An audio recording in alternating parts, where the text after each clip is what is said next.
Баршаңызға сәлем. Сіздермен бірге бүгін котлет дайындайтын боламыз.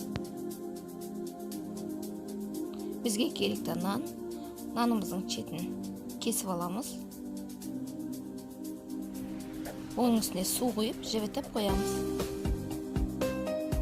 Жібігеннен кейін суын сығып аламыз.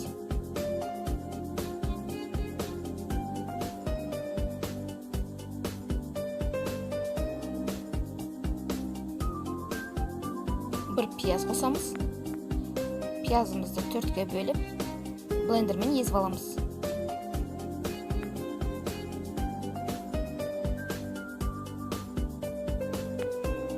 Ары қарай нанымызды қосамыз. Оның үстіне пиязымызды қосамыз. Дәміне қарай дәмдеуіштер қосамыз. Жақсылап араластырып аламыз.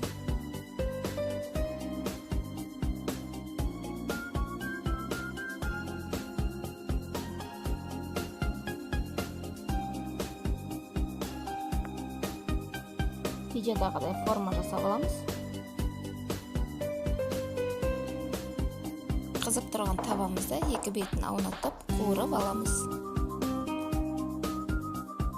Міне котлеттеріміз дайын болды.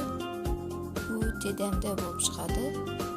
Достар, менің каналыма тіркеліп, лайк, комментарий қалдырып кетіңіздер. Баршаңызға көп рахмет.